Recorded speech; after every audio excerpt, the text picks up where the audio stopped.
one sperm that fertilized the egg for you to be here today had a 1 in a million chance of happening.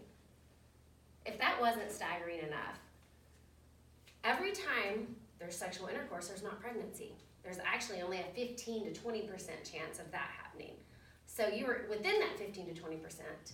And then on top of that, 1 in a million. Pretty miraculous.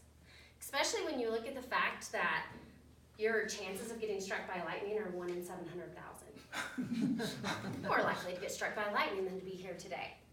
So with odds like that, it stands to reason there's a purpose for you to be here.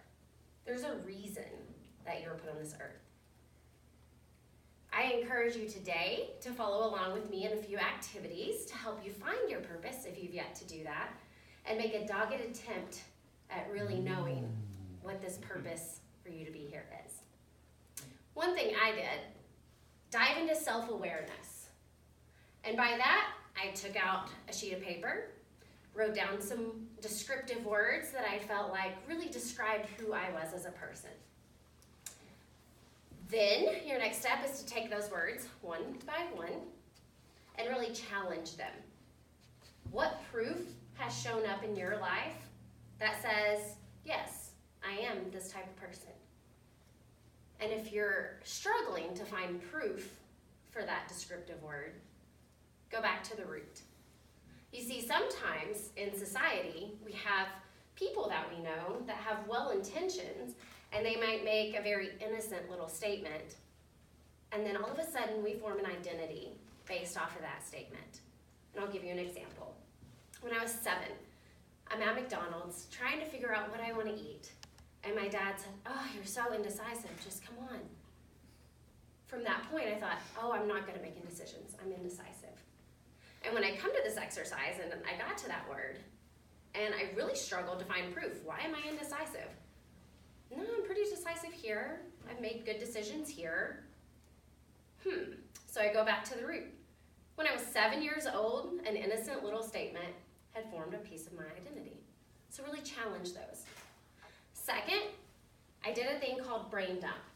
So I took out, again, a piece of paper, timed myself about 3 minutes, wrote down every skill, every hobby, all my passions, everything that I really felt like I was just naturally good at and drawn to. And don't try to make sense of it just yet. Don't try to form patterns. Just get it out of your head and on paper. And one thing I would like to challenge you on here, or to make sure that you're aware of, is knowing when you're writing down these skills, sometimes you're so naturally talented at that skill that you almost forget it's a skill. So again, another example, listening. I went to write listening down, and then I stopped, and I was like, listening's not a skill. That's just something you do. So then I had to think, well, is everyone good at listening? No, we're not. So I quickly realized, you know what, that is a skill, and it is something I'm good at. So sometimes we're so naturally good at something, we forget that that's a skill, though that's probably something that's really close to related to your purpose, if it just comes so natural to you. Third, I did a thing called meditation and visualization. Sometimes this gets a bad rep. I feel like sometimes people are, oh, meditation doesn't work, visualization doesn't work, I've tried that. And what I think happens is sometimes we leave out a key component to that. See, with visualization, it's important to bring in the 5 senses. And sometimes people just close their eyes and they're imagining a scene, and then they open their eyes and they're done. It goes deeper than that. For that to work, you have to bring in feelings.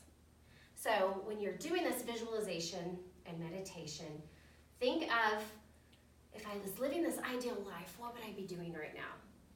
Let's pretend I'm depositing $50,000 into your checking account every month. Thank you. You're welcome. It comes like clockwork. Every single month, you don't have to worry about it. You know that money's going to be there.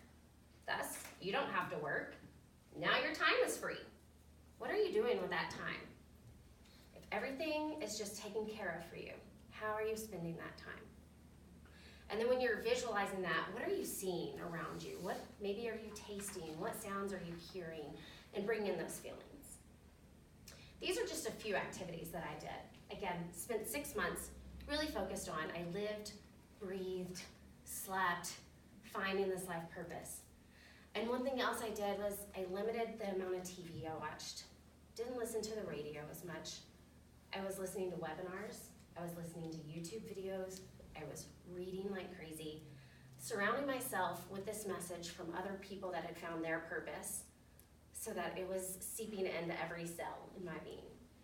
I mean, when you're beating odds, like we discussed in the beginning, you should make that your number one focus to find out your true purpose and why you were placed on this earth. Thank you.